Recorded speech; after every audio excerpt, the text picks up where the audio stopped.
ಭದ್ರತೆ ಮತ್ತು ಭಯೋತ್ಪಾದನೆ ನಿಯಂತ್ರಣದ ವಿಚಾರದಲ್ಲಿ ಜನ ಯಾರನ್ನು ನಂಬ್ತಾರೆ ಅನ್ನುವಂಥದ್ದು. ಇಲ್ಲಿ ನೋಡಿ, ಕಾಂಗ್ರೆಸ್ಸನ್ನು 29% ಜನ ನಂಬಿದ್ರೆ BJPಯವ್ರನ್ನ 32% ಜನ ನಂಬ್ತಾರೆ. ಎಲ್ಲೋ ಒಂದು ಕಡೆಗೆ ಭಯೋತ್ಪಾದಕರನ್ನ, ದೇಶದ ಮೇಲೆ ದಾಳಿ ಮಾಡಿದವ್ರನ್ನ ನೀವು ಗಲ್ಲಿಗೆ ಹಾಕಿದ್ರೆ ಒಳ್ಳೆ ನಮ್ಮನೆಯವ್ರನ್ನೇ ಹಾಕಿದ್ರೆ ನಂಗೆ ಒದ್ದಾಡ್ತಿರಲ್ಲ, ಅದರ ಪ್ರತಿಫಲ ಇದು ಅಂತ. ಕೆಲವೊಂದು ಸಂದರ್ಭದಲ್ಲಿ ನಾವು ಕಾನೂನು ಮತ್ತು ಸಂವಿಧಾನವನ್ನು ನೋಡಬೇಕಾಗ್ತದೆ. ಇಲ್ಲೇನಾಗಿದೆ, ಜನಾಭಿಪ್ರಾಯ ತಕ್ಷಣವೇ ಅಪರಾಧಿಗಳನ್ನು ಗಲ್ಲಿಗೇರಿಸಿ ತಕ್ಷಣವೇ ಭಯೋತ್ಪಾದಕರನ್ನ ಶಿಕ್ಷಿಸಿ ಅಂತ ಏನು ಹೇಳ್ತಾರೆ. ಅದಕ್ಕೆ ಕಾನೂನಿನ ತಿದ್ದುಪಡಿ ಆಗಬೇಕು. ನಮ್ಮ ದೇಶದಲ್ಲಿರುವಂಥ ಸಂವಿಧಾನ ಮತ್ತು ಇಂಡಿಯನ್ ಪೆನಲ್ ಕೋಡ್, ಇವೆಲ್ಲ ಇಂಡಿಯನ್ ಪೆನಲ್ ಕೋಡ್ ಬ್ರಿಟಿಷ್ ಇದ್ದಾಗ ಬರೆದದ್ದು, ಸಂವಿಧಾನ ಬರೆದು 60-65 ವರ್ಷ ಆಯಿತು. ಅವಕ್ಕೆಲ್ಲ ಕಾನೂನಿನ ತಿದ್ದುಪಡಿ ಅಲ್ಲ, ಒಲಿಬಿಡಿ ರಿಗಾರ್ಡ್ಸ್ ಅಂತ ನಿಮಗೂ ಹೋಗಲ್ಲ, ಪ್ರಣಬ್ ಮುಖರ್ಜಿ ಅವ್ರಿಗೆ ಹೋಗುತ್ತೆ. ಅದು ಏನಿರಲಿ, ಇದು ತಿದ್ದುಪಡಿ ಆಗಬೇಕಾಗಿದೆ.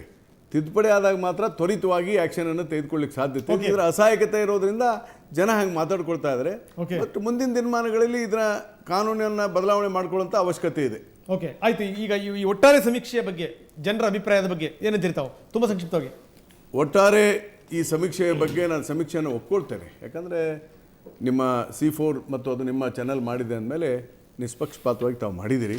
ಖಂಡಿತವಾಗಿ ಭಾರತೀಯ ಜನತಾ ಪಕ್ಷಕ್ಕೆ ಈ ಚುನಾವಣೆಯಲ್ಲಿ ಹಿಂದೇಟು ಆಗ್ತಾ ಇದೆ ಮತ್ತು ಅವರ ಭ್ರಷ್ಟಾಚಾರ, ಜನ ವಿರೋಧ ಆಡಳಿತ ಎಲ್ಲವನ್ನ ಜನ ಅರ್ಥ ಮಾಡ್ಕೊಂಡಿದ್ದಾರೆ. ಹೀಗಾಗಿ ಅವರಿಗೆ ಸೋಲು ಖಂಡಿತ.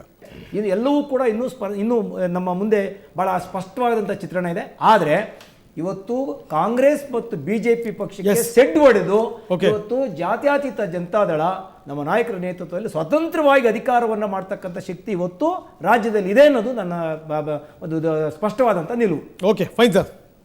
C4 ಜನಾಭಿಮತವನ್ನು ತಮ್ಮ ಮೂಲಕ ಏನಿವತ್ತು ಮಾರ್ಚ್ ಮೊದಲ ವಾರದಲ್ಲಿ ತಾವೇನು ತೊಗೊಂಡಿದ್ದೀರಿ, ಅವಾಗಿನ್ನೂ ಚುನಾವಣೆ ಘೋಷಣೆ ಆಗಿರಲಿಲ್ಲ.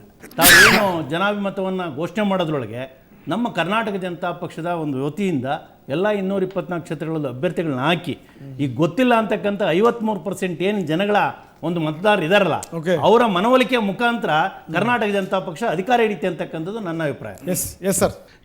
ಯಡಿಯೂರಪ್ಪ ಇಲ್ದಿರ್ತಕ್ಕಂಥ BJP ಏನು ಅನ್ನೋಂಥದ್ದು, ಆದರೆ ಯಡಿಯೂರಪ್ಪನವರು ಸಹ BJP ಇಲ್ದಿರ್ತಕ್ಕಂಥ ಯಡಿಯೂರಪ್ಪನವ್ರ ಪರಿಸ್ಥಿತಿ ಏನು ಅನ್ನೋದು ಸಹ ಅವರು ಸಹ ಇದನ್ನು ಗಂಭೀರವಾಗಿ ಯೋಚನೆ ಮಾಡಬೇಕು ಅನ್ನೋದು ನಾನು ಹೇಳ್ತೀನಿ. Okay, fine. ವಿಶ್ವೇಶ್ವರ ಭಟ್, ನಾವು ಇಲ್ಲಿ ಒಂದು ಮುಖ್ಯವಾದಂಥ ಒಂದು ಸಂಗತಿಯನ್ನು ಗಮನಿಸಬೇಕು. ಏನಂತಂದರೆ, ಚುನಾವಣೆ ಘೋಷಣೆ ಆದ ನಂತರ ಮಾಡಿದಂಥ ಮೊದಲ ಸಮೀಕ್ಷೆ ಇದು.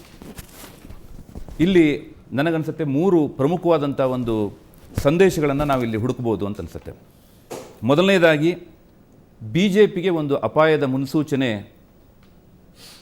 ಎಲ್ಲೋ ಒಂದು ಕಡೆಗೆ ಕಾಣ್ತಾ ಇದೆ, ಸ್ಪಷ್ಟ. ನಾವು ಇನ್ನು ನಾಳೆ ಮತ್ತು ನಾಡಿದ್ದು ಈ ವಿಷಯದ ಬಗ್ಗೆ ಸಾಕಷ್ಟು ಚರ್ಚೆ ಮಾಡೋದಿದ್ರೂ ಕೂಡ ಒಂದು ಸುಳಿವಂತೂ ಸಿಕ್ಕಿದೆ ನಮಗೆ.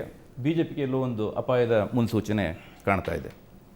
ಕಾಂಗ್ರೆಸ್ಸಿನ ಬಗ್ಗೆ ಒಂದಷ್ಟು ಒಲವು ತೋರಿದರೂ ಕೂಡ ತೊಡಕುಗಳು ಕೂಡ ಕಾಣ್ತಾ ಇದೆ. ನಿಜ. ಅಂದರೆ ಅವರು ಅಂದುಕೊಂಡ ರೀತಿಯಲ್ಲಿ ಕಾಂಗ್ರೆಸ್ಸಿಗೆ ಒಂದು ಗೆಲುವು ಸಾಧಿಸಲಿಕ್ಕೆ ಸಾಧ್ಯ ಆಗಲಿಕ್ಕಿಲ್ಲ ಅನ್ನುವಂಥದ್ದು. ಮೂರನೇದು, ಬೇರೆ ಪಕ್ಷಗಳ ಪಾತ್ರವೂ ಕೂಡ ಇಲ್ಲಿ ಭಾಳ ಮುಖ್ಯ ಆಗುತ್ತೆ. JDS ಮತ್ತು KJP ಪಾತ್ರವೂ ಕೂಡ ಭಾಳ ಮುಖ್ಯ ಆಗುತ್ತೆ. ಈಗಾಗಲೇ ತ್ಯಾಗರಾಜ್ ಒಂದು ವಿಷಯವನ್ನು ಹೇಳಿದರು, ಎಲ್ಲೋ ಒಂದು ಕಡೆಗೆ ನಾವು ಸಮ್ಮಿಶ್ರ ಸರ್ಕಾರದ ರಚನೆ ಮಾಡುವ ದಿಕ್ಕಿನಲ್ಲಿ ಹೋಗ್ತಾ ಇದ್ದೇವೆ ಅನ್ನುವಂಥದ್ದನ್ನು ಇವತ್ತಿನ ಸಮೀಕ್ಷೆಯಿಂದ ನಾವು ತಿಳ್ಕೊಳ್ಬೋದು. ಆದರೆ ನಾಳೆ ಬಹಳ ಇಂಟ್ರೆಸ್ಟಿಂಗ್ ಆದಂಥ ಅನೇಕ ಸಂಗತಿಗಳು ಕೂಡ ಇದೆ, ಅದರ ಬಗ್ಗೆ ಚರ್ಚೆ ಮಾಡೋಣ. Yes sir, thank you very much. ಇಲ್ಲಿ ತನಕ ಬಂದ್ಬಿಟ್ಟು ಸಾಕಷ್ಟು ಮಾತಾಡಿದ್ರಿ, ನಮ್ಮೆಲ್ಲರಿಗೂ ಕೂಡ ಧನ್ಯವಾದ. Thank you very much. ನಿಮಗೆ ಇನ್ನೊಂದಷ್ಟು ರೋಚಕ ವಿಚಾರಗಳನ್ನು ನಿಮ್ಮ ಮುಂದಿಡ್ತೀವಿ. ನ್ಯೂಸ್ ಅವರನ್ನು ತಪ್ಪದೆ ವೀಕ್ಷಿಸಿ ಅಂತ ಹೇಳ್ತಾ ಥ್ಯಾಂಕ್ ಯು ವೆರಿ ಮಚ್.